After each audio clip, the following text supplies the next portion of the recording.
નમસ્કાર મિત્રો, જાગૃતિ કિચનમાં આપનું હાર્દિક સ્વાગત છે।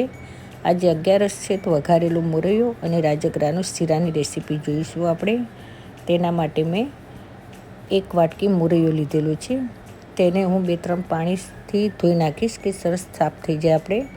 જો મેં 2-3 પાણીથી સરસ રીતે ધોઈ નાખ્યો છે। હવે ચોખ્ખા પાણીથી ધોઈ અને હું અડધા કલાક જેવો એને પલાળીને રાખીશ અને પછી વઘારીશ એને।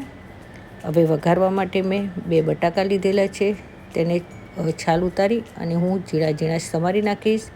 હવે તેનો વઘાર કરવા માટે મેં 2 ચમચી તેલ લીધું, 1 ચમચી જીરું લીધું છે આખું, પછી હિંગ, લીમડાના પાન, સૂકા મરચાં અને એમાં સિંગદાણા નાખી દીધા છે।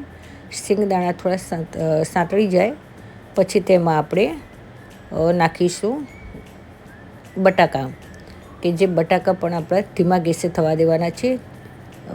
બટાકાને ધીમે ધીમે નાખીશું। એમાં લીલા મરચાં પણ મેં 2-3 નાખેલા છે। હવે તેમાં મસાલો કરીશું। મરચું 1 ચમચી, તેમાં 1 ચમચી ધાણા જીરું, એમાં હળદર અડધી ચમચી અને તેમાં આપણે સ્વાદ પ્રમાણે મીઠું નાખીશું।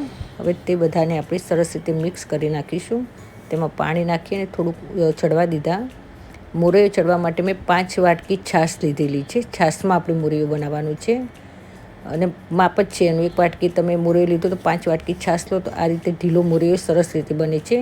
જો ધીમા ગેસે સરસ આપણો મોરૈયો બનીને તૈયાર છે।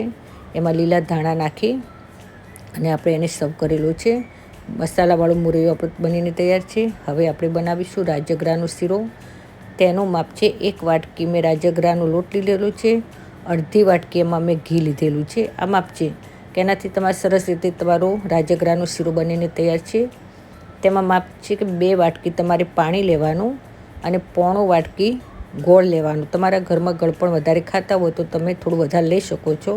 મેં પોણો વાટકી ગોળ લીધેલું છે। હવે આ પાણી છે તેને હું ગરમ કરવા મૂકીશ કે જે ગોળ ઓગળી જાય અને એક પાણીને આપણે ગાળીને નાખવાનું। પછી જો આપણું રાજગરાનો એમાં ઘી નાખેલું જે છે મિશ્રણ એ આપણે જો સરસ રીતે થયું છે, એની સુગંધી પણ આવવા લાગશે, એનો કલર પણ સરસ બ્રાઉન કલર થઈ ગયો છે। હવે જે ગોળનું પાણી હતું તે આપણે અંદર નાખ્યું છે। આ ટાઈમે આપણે ગેસને એકદમ સ્લો નથી રાખવાનું, થોડું મધ્યમ રાખવાનું છે। જો આપણો રાજગરાનો શીરો બની જાય ત્યારે એમાંથી ઘી છૂટું પડવા લાગે છે। પછી એની ઉપર મેં થોડો કાજુ બદામનું ડ્રાયફ્રૂટ નાખ્યું છે। હવે હું એને ઢાંકી અને 2-3 મિનિટ માટે થવા દઈશ। જો આપણો રાજગરાનો શીરો સરસ રીતે બનીને તૈયાર છે મિત્રો, ઘી પણ સરસ છૂટું પડી ગયું છે। જો આપણો આજે બની ગયો છે રાજગરાનો શીરો અને મોરૈયો ફરાળમાં ખાવા માટે। તો મિત્રો આ તમને વિડીયો ગમે હોય તો મારી ચેનલને સબસ્ક્રાઈબ અને લાઈક જરૂરથી કરજો અને ચેનલને જરૂર